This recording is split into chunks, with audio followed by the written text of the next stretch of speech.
আজকে বিশেষ করে আমি বলতে বাধ্য হলাম, স্ক্রিনে যাদেরকে আপনারা দেখতে পাচ্ছেন, অর্থাৎ স্ক্রিনে ভাসমান যেই ছবিগুলো আপনারা দেখতে পাচ্ছেন, এরা হলো ইসলাম বিদ্বেষী, এরা হলো রাজাকার, এরা হলো বলৎকার। এদের কারণেই বাংলাদেশে ইসলামী খেলাফত প্রতিষ্ঠিত হচ্ছে না, ইসলামী রাষ্ট্র কায়েম হচ্ছে না। কাদের কারণে? এই যে স্ক্রিনে যাদেরকে দেখতে পাচ্ছেন, এই বলৎকারদের কারণে, রাজাকারদের কারণে, ইসলাম বিদ্বেষীদের কারণে। এই চরমোনাইয়ের পুরো অর্থ হলো চোর, রামছাগল, মাতাল, নাফারমান, ইবলিস, নাউযুবিল্লাহি মিন জালিক। সম্মানিত দর্শক, একজন মানুষ হয়ে সে কি করে অপর একজন পীর বাদ দিলাম, আলেম বাদ দিলাম, অপর একজন মানুষের নামে এমন বানোয়াটি কথা কি করে বলতে পারে? সেটি আসলে বোধগম্যের বিষয় এবং বুঝার বিষয়। শুধু তাই না, ভিডিও চিত্রে অর্থাৎ স্ক্রিনে যাদের ছবি আমরা দেখতে পাচ্ছি, এদের মধ্যে অন্যতম হলেন চরমোনাইয়ের পীর সাহেব। একে বলৎকার বলে আখ্যায়িত করা হয়েছে, অথচ ভিত্তিহীন কথা, যেই কথার কোনো ভিত্তি নেই এমন কথা প্রশ্ন উত্থাপিত করেছে আলোচিত এই ব্যক্তি। শুধু তাই না, আল্লামা নুরুল ইসলাম অলিপুরি সাহেব, একেও বলা হয়েছে এই কথা।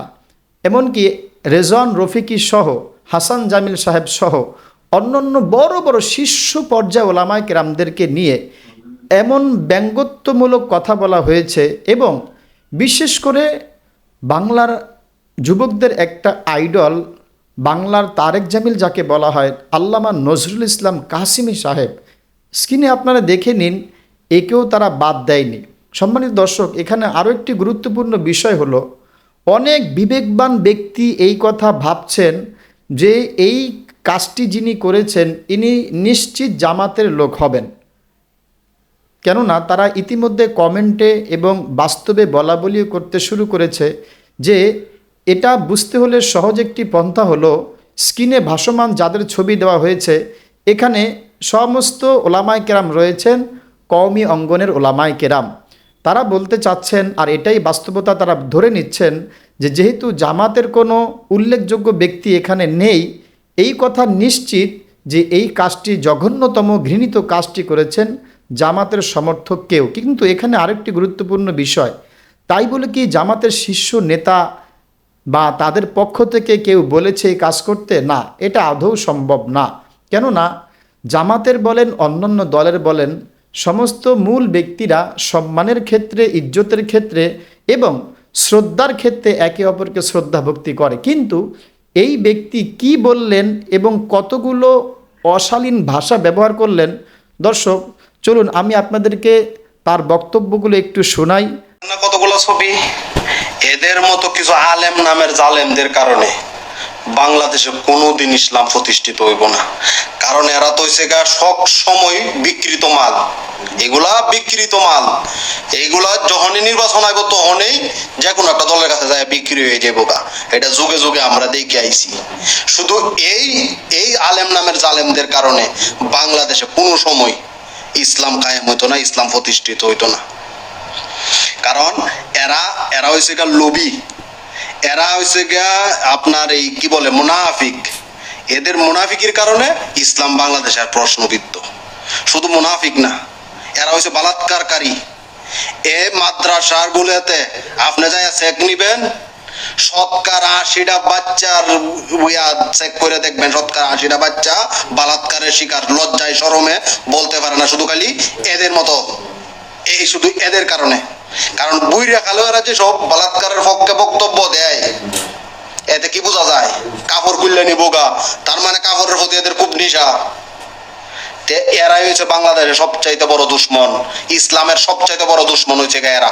কারণ বাংলাদেশে যদি ইসলাম কায়েম হয়, ইসলামের রাষ্ট্র হয়, তাহলে এদের ব্যবসা থাকতো না, এদের ফতোয়া ব্যবসা থাকতো না, এদের বন্ডফিরের ব্যবসা থাকতো না। শুধু এই কারণে তারা নিজেদের ফায়দা লুটার লাগি তারা জামাত বিরোধিতা করে, আর কোনো কারণে জামাত বিরোধিতা করে না। জামাতের সাথে যদি তারা কোনো আকীদাগত সমস্যাই থাকতো, তাহলে কইল আমাদের আকীদা আমাদের জায়গায় আছে, কিন্তু ইসলামের বেলায় ইসলাম তো সবাই এক। কিন্তু না, আকীদার দোহাই দিয়া দিয়া মানুষদেরকে গুমরা করতেছে এরা, আকীদার দোহাই দিয়া দিয়া ইসলামটারে বিচ্ছিন্ন করতেছে এরা।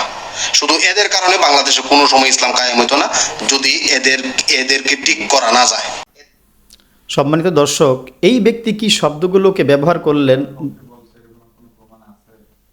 সম্মানিত দর্শক, এই যে তিনি শব্দগুলো ব্যবহার করলেন, যতগুলো শব্দ ব্যবহার করেছেন, আমি কসম করে বললেও আমার গুনাহ হবে না। তার একটা কথার ব্যাপারেও কোনো উপযুক্ত প্রমাণ তো দূরের কথা, দুর্বল কোনো প্রমাণও মিলবে না। কেননা তিনি কি শব্দটি ব্যবহার করছেন, এরা, অর্থাৎ স্ক্রিনে যাদের ছবিগুলো দিয়েছেন আর শব্দ ব্যবহার করছেন এরা, এদের মধ্যে রয়েছেন আল্লামা নজরুল ইসলাম কাসিমি সাহেব।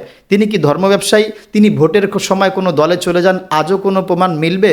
কেয়ামত কায়েম হয়ে যাবে, কিন্তু তিনি এটাকে সমর্থন করতে পারবেন না। এরপরে আল্লামা নুরুল ইসলাম অলিপুরি সাহেব, তিনি শব্দকে ব্যবহার করলেন এরা, আবার শব্দ ব্যবহার করলেন বলৎকার, মানে এরা বলৎকার, এরা রাজাকার, এরা ধর্ম ব্যবসায়ী, এবং এদের কারণে ইসলাম প্রতিষ্ঠিত হচ্ছে না।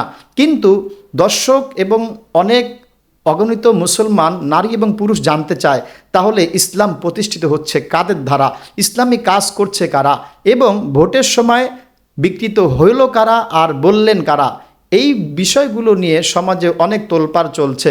অবশ্যই সম্মানিত দর্শক, স্ক্রিনে দেওয়া মুফতি হারুন ইজার সহ তিনিও ছাড় পাননি, এবং হাসান জামিল সহ শুনলে আশ্চর্য হবেন, বাইতুল মোকাররমের সম্মানিত খতিব আব্দুল মালেক সাহেবকে পর্যন্ত বলৎকারের ট্যাগ লাগানো হয়েছে, এবং তাকে ধর্ম ব্যবসায়ী বলা হয়েছে, এবং তাকে মুনাফিক বলা হয়েছে। সম্মানিত দর্শক, আমি নাম বললে ভিডিওটি লম্বা করতে আমার ইচ্ছা নেই মোটেও, তবে স্ক্রিনে যাদের ছবি আমরা দেখতে পেলাম, এদেরকে বলৎকার বলা, রাজাকার বলা, এবং তাদেরকে ধর্ম ব্যবসায়ী বলা, মুনাফিক বলা, এটা কতটুকু যুক্তিসম্মত? এবং ইতিমধ্যে অনেক উত্তেজিত দর্শক এবং মেধাবী দর্শক প্রত্যেকেই এই আওয়াজ তুলতেছে যে এই ব্যক্তিকে অতি সত্বর আইনের আওতায় নিয়ে আসতে হবে, নয়তো এই সমস্ত ধর্মপ্রাণ মুসল্লিদেরকে, বিশেষ করে ইসলামপ্রিয় যুবকদেরকে দমে রাখা সম্ভব না। আর যদি তারা নিজেদের হাতে আইন তুলেই নেয়, তাহলে এর জন্য দায়ী কে হবে তারাও সেটি নিশ্চিত করে বলতে পারছেন না। এজন্য অতি সত্বর এই সমস্ত ট্যাগ যারা লাগাচ্ছে এবং ইসলামের মধ্যে ফাটল ধরাচ্ছে, মুনাফিকি স্বভাব কায়েম করছে, অতি সত্বর তাকে আইনের আওতায় এনে উপযুক্ত শাস্তির ব্যবস্থা করতে হবে, নচেত এদেরকে কঠিন জবাব দিতে হবে সরকারকে এবং উচ্চ দায়িত্বশীলদেরকে। আল্লাহ তাআলা আমাদেরকে এই সমস্ত বিষয়গুলোকে হককে হক জেনে, বাতিলকে বাতিল জেনে সর্বদা ইসলামের পথে আগানোর তৌফিক দান করেন। আমিন।